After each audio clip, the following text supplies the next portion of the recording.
All right. So today we're going to do the last lecture of this module number 4. It's our water and environment, in particular environments today, since we're going to be talking about the coral reefs in Latin America. It happens to be a rather interesting subject because the coral reefs in Latin America, in particular the most diverse ones, happen to be endemic, meaning they are characterized by a particular set of species that are not really known anywhere else. So the first case happened to be the Caribbean in the north, and the Brazilian system reef, which happens to be even more endemic in a way that is only characterized by some species that are not really common anywhere else. What we call a coral reef it should be defined first, because in the maritime or in the Navy classification, a reef is essentially any part of the bottom of the ocean that is quite close to the surface. But here, for us, a coral reef, obviously, since we're talking about corals, is a place that happens to be constructed by material produced by biological origin.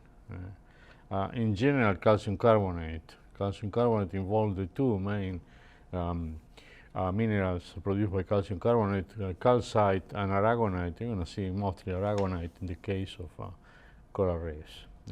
But it's not really only corals. We see it's a complex ecosystem that is only supporting by main structure is corals, but in general we see all kinds of other things living in there.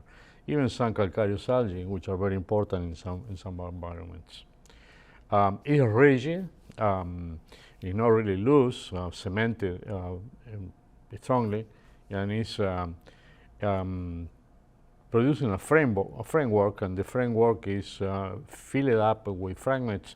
Those fragments eventually become cemented too. Obviously, as any reef, not just coral reef, it stands topographically over the seafloor, not just over the seafloor, over the surface, but the seafloor producing a positive feature in the relief of the ocean. It does obviously produce changes in the local oceanographic processes that we normally mention as what happened with currents and upwellings and all that. So that's what we're going to talk about. Coral reefs are very important, and we see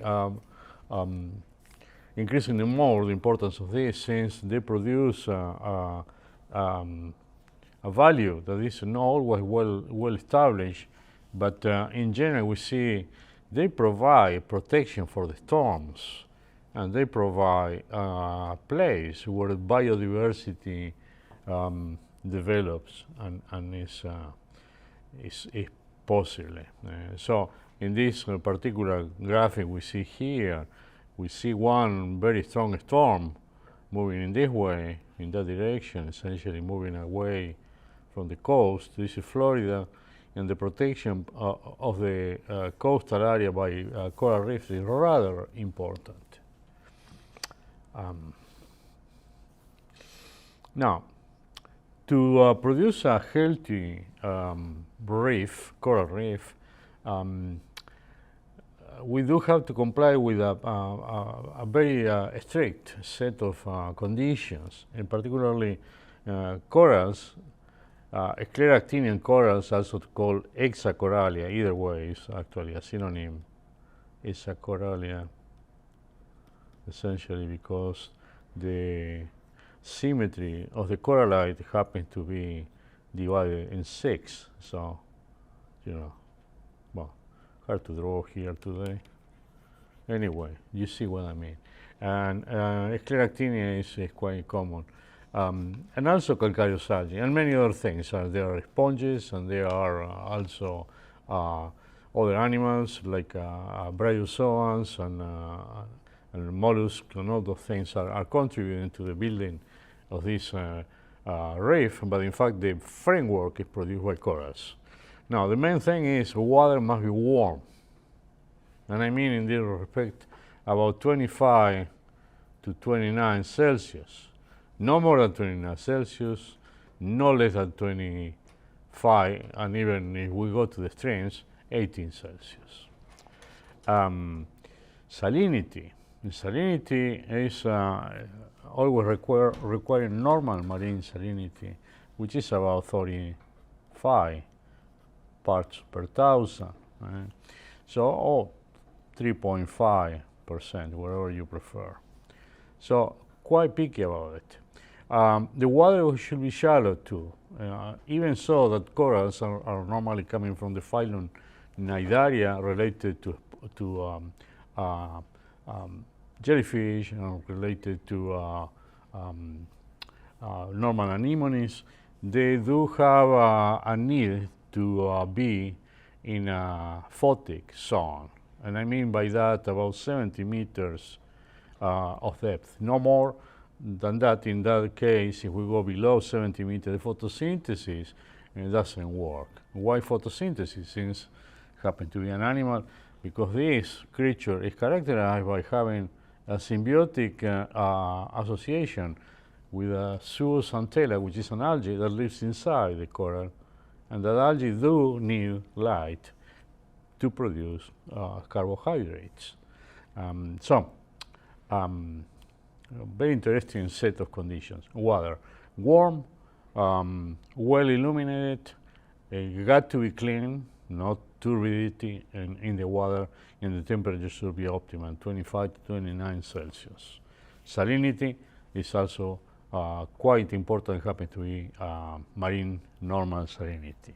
It can tolerate some departure of that, but not for long. No sediment in the water, very important. As soon as we have a river close by, the health of the reef is not really working well because of the salinity. Fresh water input into a marine environment is essentially avoiding the establishment of a healthy coral reef. So, corals are animals. The individual polyp is something we can actually see here. They're coming from a particular group of animals called Cnidaria, phylum Cnidaria, including on them all the jellyfish, all the sea anemones, corals, and there are some other things which are actually living in fresh water, but in general they tend to be marine for sure. In general, a coral happens to be high during the day. During the day, the coral, the polyp, is essentially closed on itself, and during the night, it does open and capture tiny animals that go by. If we make a cross section of one of those polyps, there's one here, for example, and cross section it to see, we're going to see different parts in here. This is the section right there. It's a tentacle, the mouth, actually the thing is coming here, the pharynx.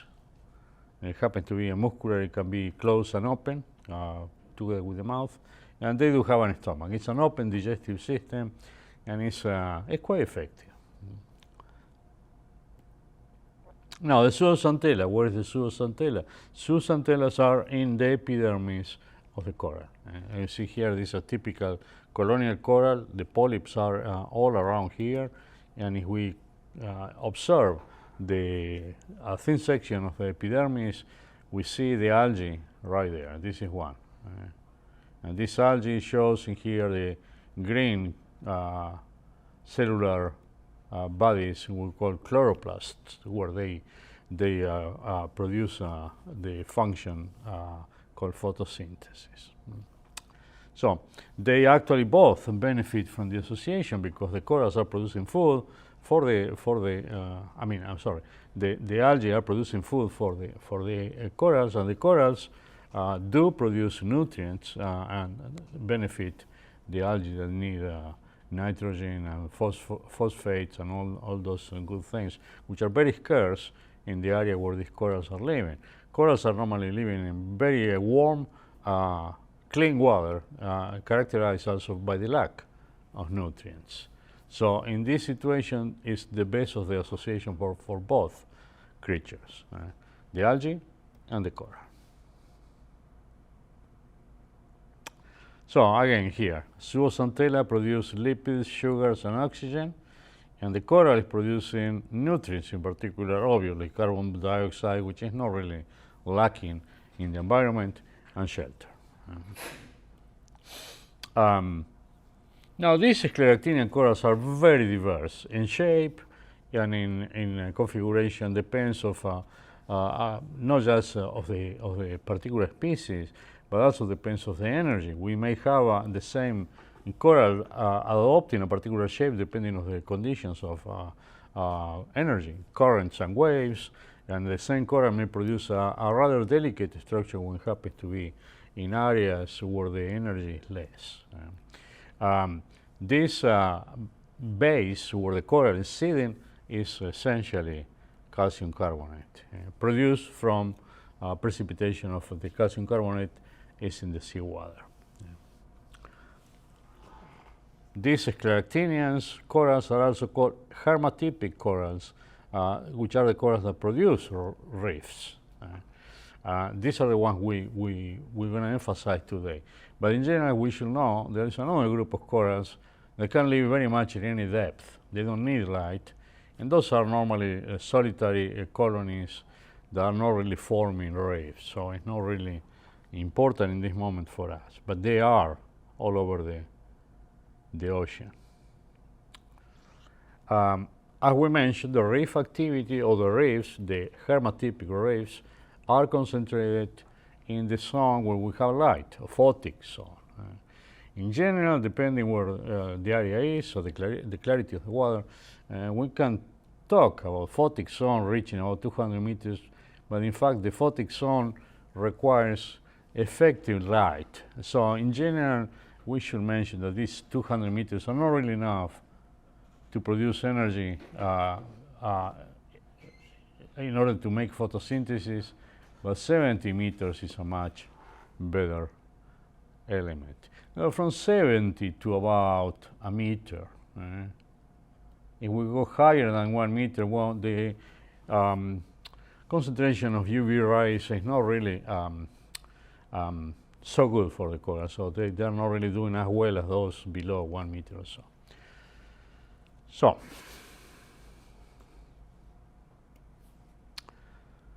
calcium carbonate, the bigger material that is forming the reefs, is formed by several forms of calcium carbonate, aragonite, calcite, sometimes even a mix of magnesium calcite in a variable proportion.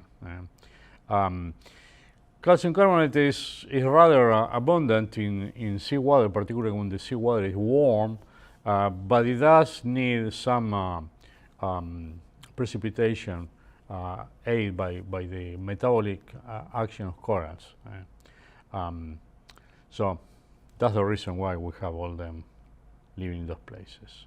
Some of the formulas, these formulas are not really difficult, so what we see here is calcium ion associated with bicarbonate, forming calcium carbonate, the solid, and CO2 and water. This is obviously a gas, and this is part of the ocean, obviously. So the production of this is related to the abundance of calcium and bicarbonate, and when we have more CO2 in the water, bicarbonate increase, and it's a way of extraction of CO2 from the hydrosphere or atmosphere in that case. So increasing the activity of calcium the corals by precipitation of calcium carbonate, there should be one way to take the excess of CO2 from the atmosphere or from the superficial oceanic water.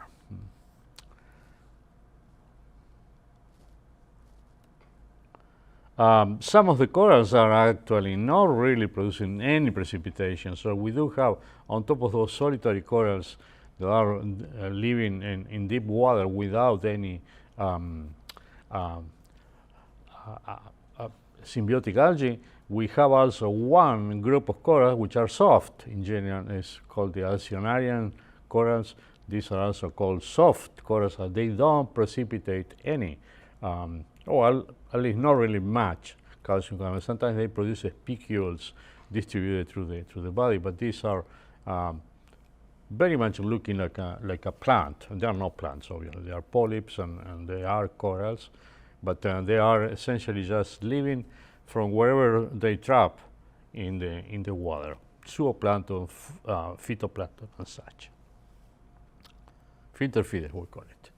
A very important element in the coral reef is also the contribution of a completely different organism, what we call calcareous algae. Calcareous algae are green algae in a division of a particular kind of algae that use green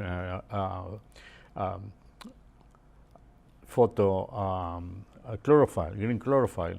And these algae are very important also in the contribution they produce of calcium carbonate. So each one of these, here we have Alimida, is one of the typical algae.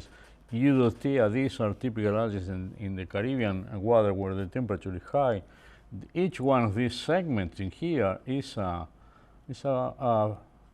produced by calcium carbonate and is covered by the body of the algae. When the algae die, it does form this large accumulation of sand by the side. Very productive in tropical waters, and as we see here as an example, they are producing about 50% of all the beach sand in the tropical areas. Very important. In the tropics, obviously.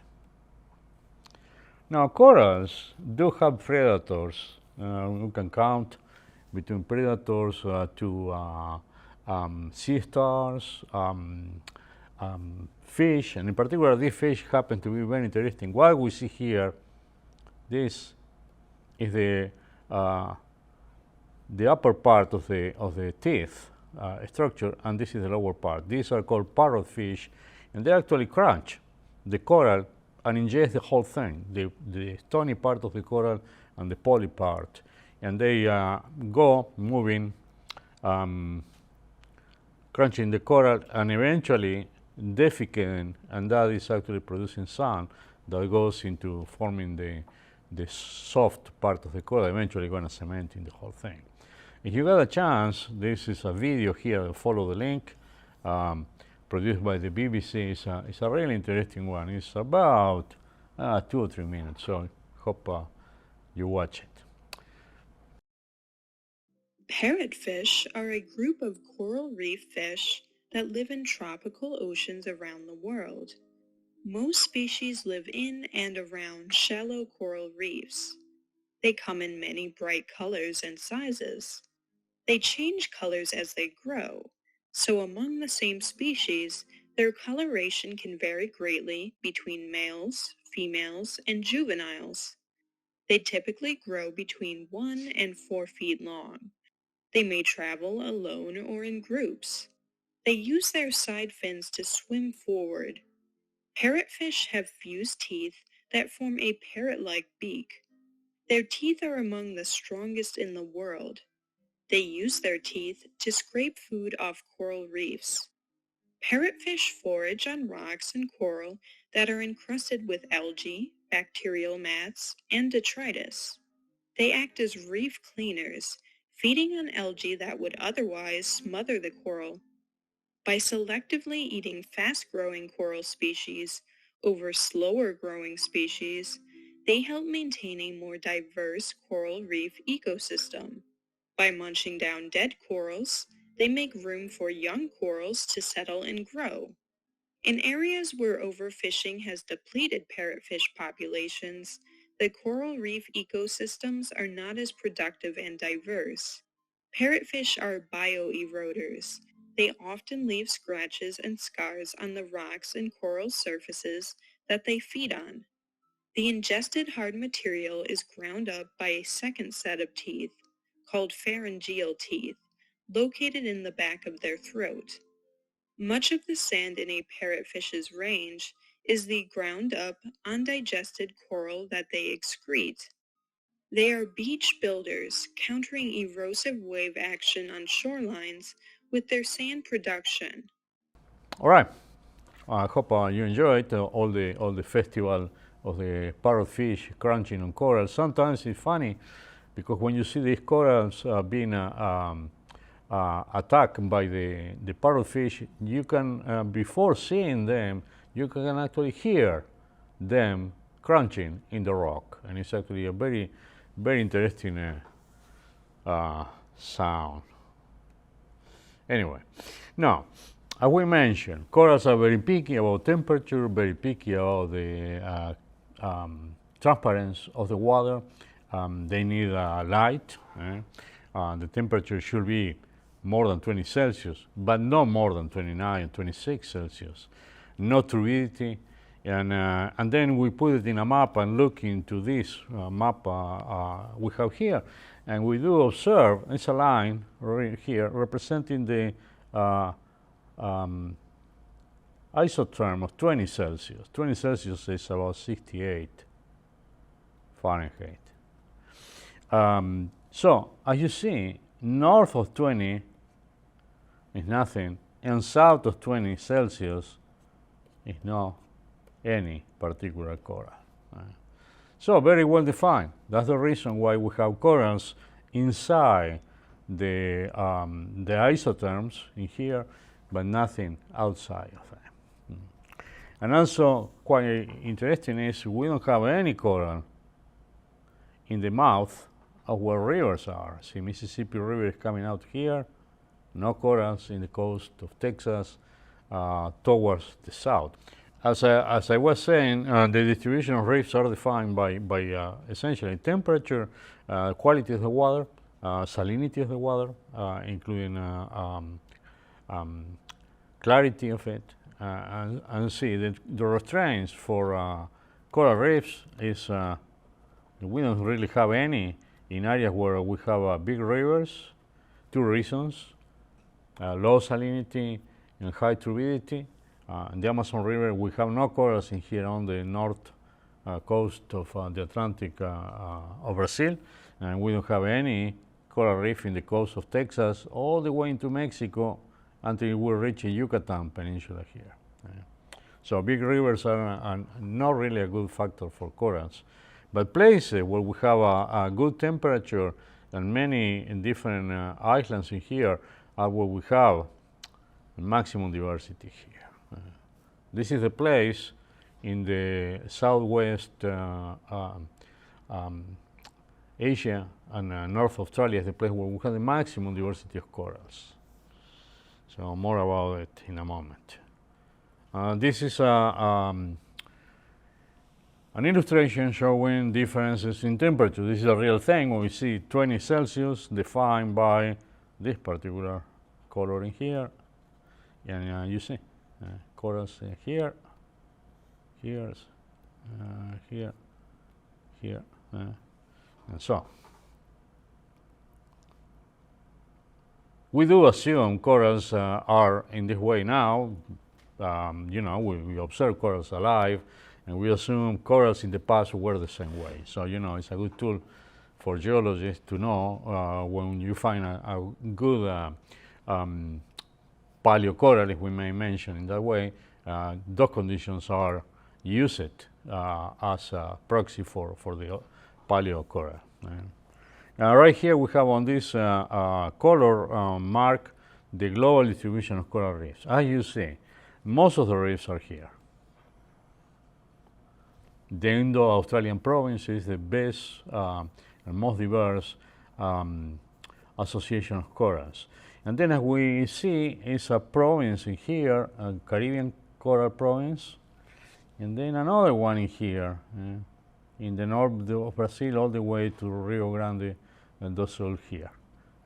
Separated, this area is a barrier for corals, and obviously this is another barrier for corals. So what we see is the Caribbean province and the Brazilian province are isolated from the Indo-Pacific Australian province. They got essentially a barrier by the cold waters here and the land here, the Amazon here, and so on. So very, very good example of provincialism produced by barriers. And this is representing just that too. Biodiversity representing the number of genera of corals. See here 50, 40, 0, and we see here in this place it's even way, way higher. We have 150 different genera in this particular place, and 180 here. And then we go into the normal gradient 50, 40, all the way decreasing in this direction. And we see here in this area, reach a place where we have 190 or so, but it's much less diversity. And we see here in the Atlantic, in Caribbean province is more or less diverse, but as we go away, it's actually this is not really working this way here. It's just here. So the best place to see the major diversity of corals is in the Indo-Australian Pacific province, and as we see here is a province isolated here, happen to be produced by geological events when the connection between North America and South America closed by, the connection in between the continent established, the circulation between the North, the Central Atlantic and the Pacific closed. We do see here a complete isolation. This is evolving since in a whole different way, alone. So question here, why is the biodiversity so low in Latin American reef? Well, already answered, right? So now, a typical geometry of a reef. We like to study reefs. They are fun, they are very interesting, and they are very, very attractive places to be.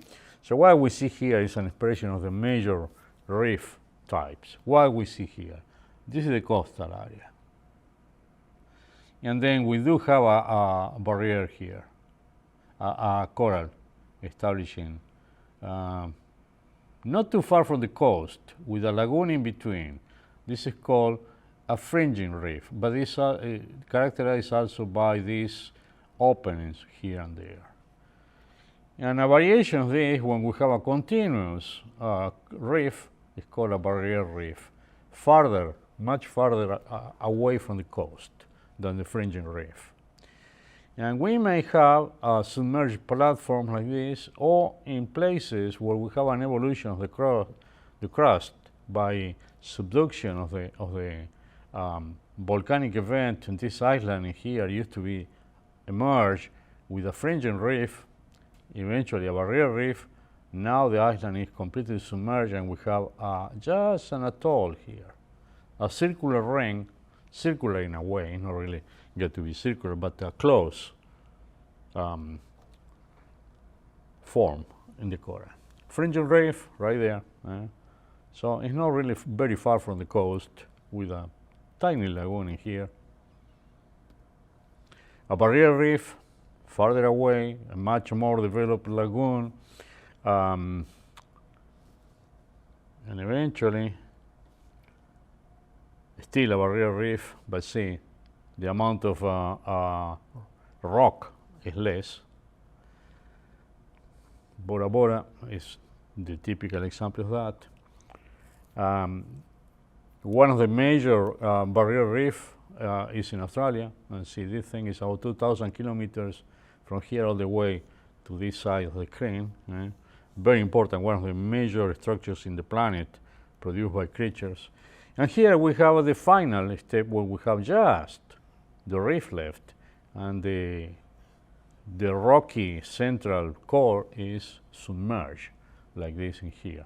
This happens when we go away from a place that used to be much more tectonically active, and the island moving with the plate farther away starts sinking into deeper and deeper water, but the coral keep up with the level, and we still seeing this interesting structure, which is the atoll.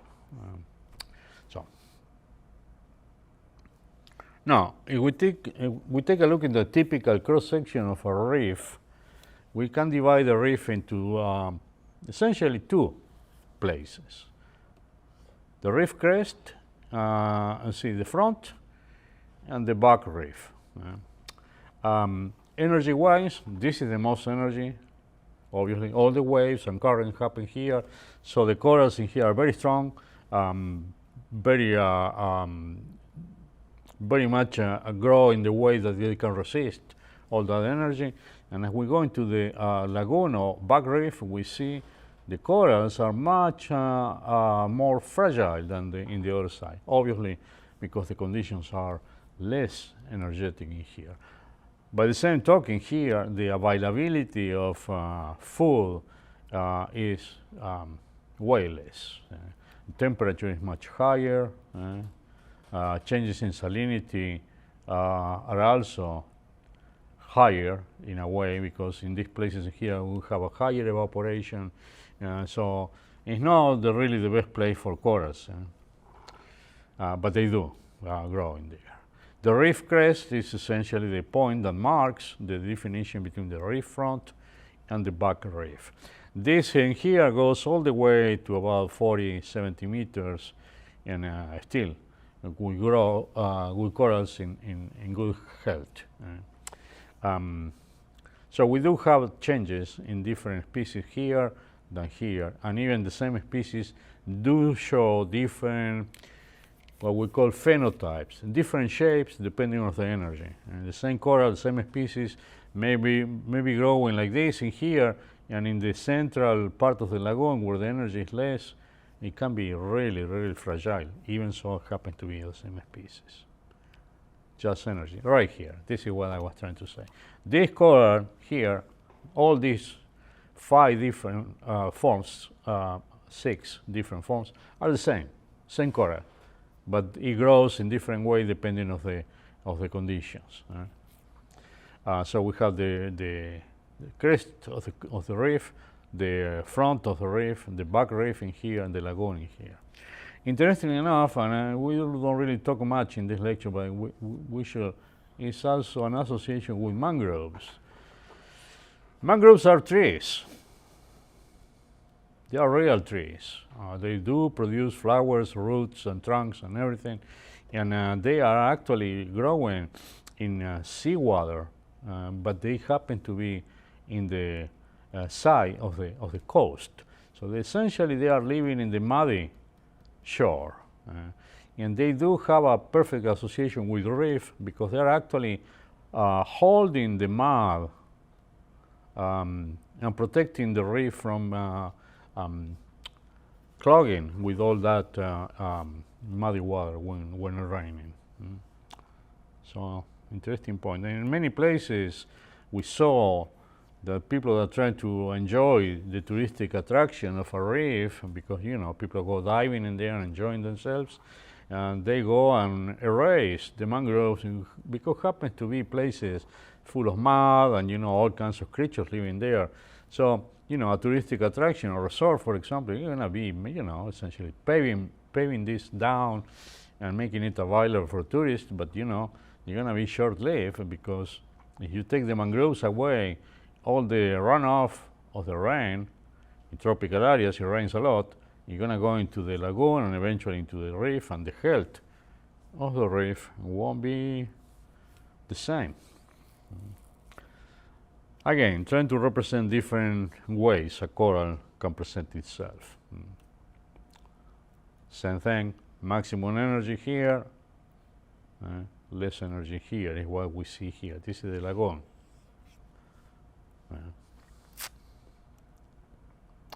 Again, the crest, the front of the reef and the back of the reef, lagoon, forereef slope, deep reef slope, and such. There are many names. Important for, not really important for us.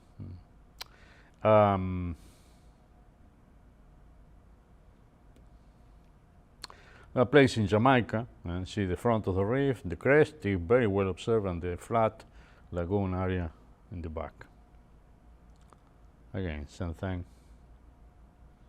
These point 1 and 2 tend to represent the channels, groups that happen to be in between the corals. So corals are growing here, and the sea goes in and out with the tides.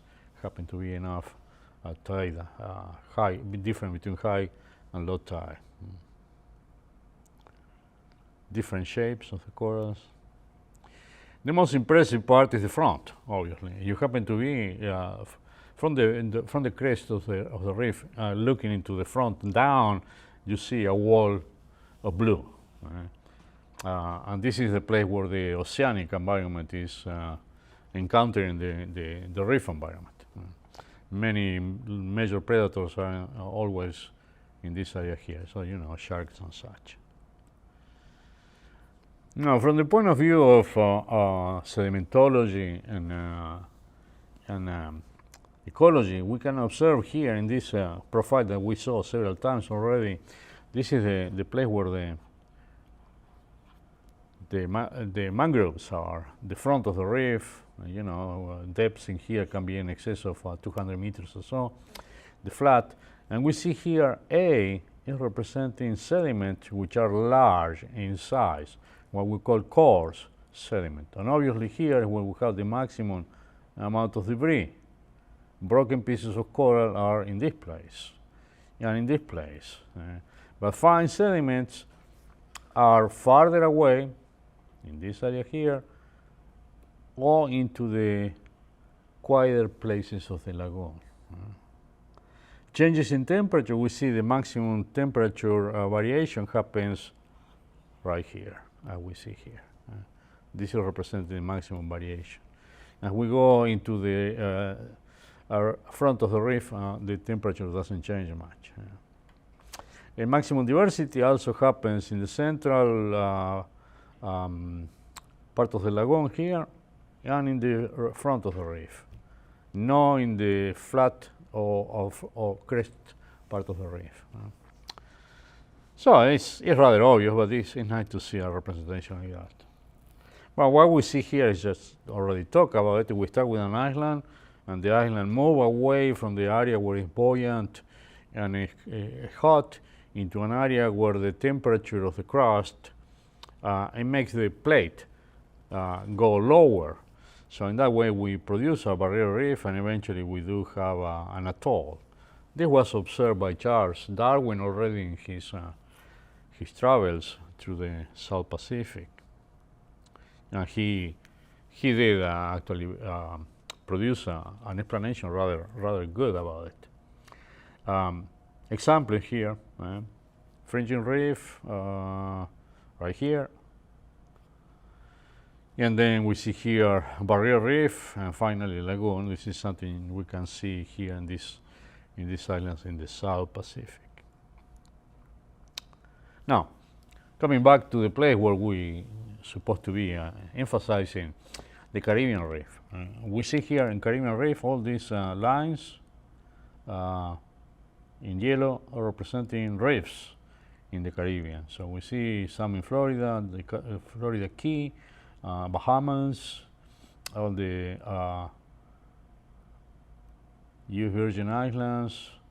You see here Dominican Republic, Haiti, Hispaniola, Cuba, Jamaica, Puerto Rico, and then we see the Lesser Antilles represented here. Lesser Antilles do have, all of them do have reefs. Major reefs are obviously in the larger islands, what we call the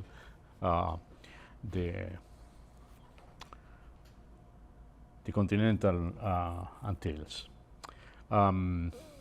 We do see about 14% of all the species in the world are represented here. The major system of reefs in the Caribbean happens to be in Belize, which is about this area here. Belize is an interesting place, and we're going to talk about it in a moment. Interesting enough is to make a point here that we do have a very sporadic presence of corals in the Pacific. Here, just a few, because the water in the Pacific is much more colder, and we do have in here the influence of the California current, and from here still, up to this point more or less, the influence of the Peru Humboldt current, either way. I prefer to call it Humboldt, but you know. Now, we're going to talk about the Mexican Caribbean, and Mexico in general. Most of the reefs are concentrated into the Yucatan Peninsula right here. So this is Yucatan, the famous Cancun, Playa del Carmen, Cozumel, Tulum, and so all those places do have reefs. In general, the coral reefs are this color here, red, and then in yellow, what is marked by yellow is seagrass.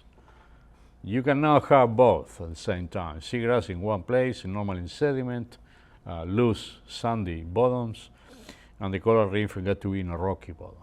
So when it's one, it's not the other.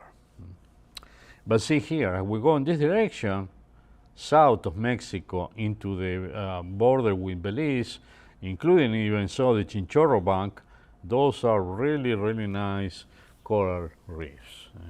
These coral reefs are characterized by a particular species of coral called Acropora palmata, which is this one in here, rather large and conspicuous. Some of the most typical species of corals in the Caribbean, Bahamas, and the whole Caribbean in general. So we see here elkhorn coral is also the real name of elkhorn coral is Acropora palmata, but you know, many other forms in here. And all these are typical invertebrates, normally live in reef environment. That we see here soft corals like the ones, see cephalopoda, crabs and such. All these things do have a place in the reef. A beautiful example here, coral reefs, different corals. Interestingly enough here, this, what we see here, another typical coral. In fact, in classification, it's not really classified as a typical, hermatypical coral. This is what normally is known as fire coral. And it's also nidaria, related in a very close way with corals, but it doesn't really fit exactly with the same classification of the other corals. These fire corals are also known as stingy corals, because if you touch them, they are also producing a cell that are injecting a very strong irritant, and it can be very painful. So these fire corals are very abundant in the Caribbean, and in fact they happen to be, they are a little more resistant to higher temperature in the water. So when the corals are declining, coral reef declining in normal corals, it's an increase in the amount of fire corals in the area. Still, they produce all these calcium carbonate, so they actually produce a replacement in the building of the reef in a quite good way. Now, we mentioned Belize, and we're going to talk about Belize because it's a very interesting country. Even so, some people dispute the fact that this is not really Latin America. Well, how come? It's between Mexico and Guatemala and Honduras. It should be Latin America. Well, the whole reason is because the official language is English. In fact, people don't really speak English, and they do speak in a mix of things. Normally they call it the Creole, or Caribbean Creole. It's an interesting place. Population is not really very large. It's about close to a quarter of a million. Belize City here, and all these are coral reefs in here. See the border with Mexico here. Chinchorro Bank is over here. But the reefs in the Belize area are much, much better. The country essentially lives out of tourist industry.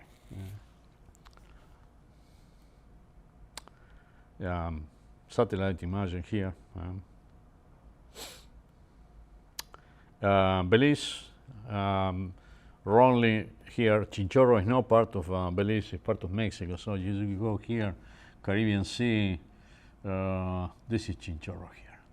So the border with Mexico is more or less, I think it goes more or less here.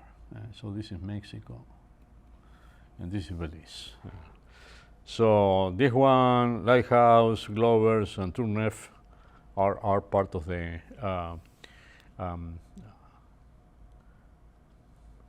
reefs, typical of Belize, and see plenty of beautiful reefs in a really good area. So now, in the Greater and Lesser Antilles, there are many reefs too. Most of the larger ones are in Cuba, Hispaniola, and Puerto Rico. And then, obviously, because the size is smaller, they are smaller in size in the Lesser Antilles. There's a link in here for you to see if you want. It's a project by the USGS in Puerto Rico. It's rather interesting. So they are studying how is the health of the reef in Puerto Rico and how they can make it better. In fact, so part of the Caribbean is the reefs on Florida, Caye, the Keys in here, and we see here this is Cuba. In a rather interesting perspective, the north is in this direction here, and this is Jamaica, Hispaniola here. And the Lesser Antilles, Puerto Rico, and so keep going in that way. Now, we're going to jump into another place, going further south now, almost going to the southern hemisphere. You're going to see the South Atlantic. South Atlantic is only distributed along the tropical coast of Brazil, but limited greatly by the influence of the Amazon River. So what we see as a reef is all this red coloring here. In a much clearer map, but we should mention first that this is only 18 species from Brazil, and they are obviously endemic, means they are only from this place and nowhere else. It's an isolated community of corals. What we see here is where we have corals in Brazil. We see here this place, here, and all this going south up to this point. No further south because it's colder. So these are the places where the coral reefs are abundant. San Francisco River, a little bit into Cape San Roque here, but nothing further north. This is the direction of the currents going north all the way to Trinidad, Amazon here. So this is not any coral reefing in there. We do see this defined by the intertropical convergence zone. It goes north and south, and so that's why this is reaching to this point, and this is reaching to this point in here, but no more than that. So in an interesting mapping here, this is representing the two main groups of the coral reefs in Brazil. One in the north, it's called Grupo Recifal Cabo Sao Roque. It goes from Natal to Rio Grande here. No, sorry, Natal to Fernando Noronha here. This place only. And then from Recife actually means reef in Portuguese, and it goes from here, from Natal, all the way to this area here, close to Rio, but not really reaching Rio de Janeiro here. These are calcareous reefs in the north, here, calcareous reefs, and in the south, in general, these are outcrops of rocks where the corals are actually establishing themselves in those rocky outcrops. So the one in the south, here, this area, is essentially on top of rocky outcrops. And it's very, very weird because in fact, as you see here in this picture, is against what we mentioned. The water should be clean and normal salinity. Well, it's normal salinity, but it's very muddy. Water is turbid, and still these corals are adapted to that. This area here is representing the reefs, right here with this black color. So where the conditions are right, obviously these are actually requiring to be even closer to the surface in order to get sunlight. Sediments all around, so these are outcrops of rocks, and the sediments are in between, like muddy flats. Pictures from these. Porites asteroides is one of the typical form. Here we have another group, Musimia brasilensis, like those big brain corals we see in the Caribbean. These are typical from the Ambergris reefs. Nowhere else. Now, we go back to this map from the Caribbean to use now a view into the Pacific. We see there are very, very few places. These are tiny, tiny places where the Pacific may have some coral reef. The equatorial line is right here. We do have reefs in the Galapagos. We have some in Ecuador, but rather small in size. So the reason is because the influence of the Baja California current and the current from the south in here too. So this water is very cold, and the trade winds are moving the California current back into the west part, and moving the Peru current back into the west part too. So we do have a few places with corals, but not really very many. There's a warm pool of water where we have most of the reefs in here. Nayarit, all the way to this area in the south, close to Nicaragua, Managua. Those are pools of water where the temperature is good enough for corals, but the extension of the coral reefs is not really much. Question is, again, why there are so few reefs around South America? You look into South America, other than the Brazilian that we see here, and here, there's nothing else. There are no corals south of Rio Grande here. There are no corals anywhere in the Peruvian coast all the way to the south, obviously. Why not? Well, obviously, current in here, cold current, and another cold current coming from the north. So South America is deeply affected by the Humboldt current, taking away all the warm water and not making a healthy place for reefs. Now, we are worried about coral reefs, especially because temperature, nothing that goes about 26 Celsius is healthy for coral. So we do increase the temperature of the superficial water, and we see temperature does affect the corals in the way that when they reach about 29 Celsius, something we call bleaching happens. Bleaching is nothing but the abandonment of the coral reef by the zooxanthella. So the algae goes away, the coral is losing color and essentially dies right away. So we do see risk as low, medium, and high, and interestingly enough, we see many places where the color is low, a few where it's medium, and very many where we have high risk associated with corals.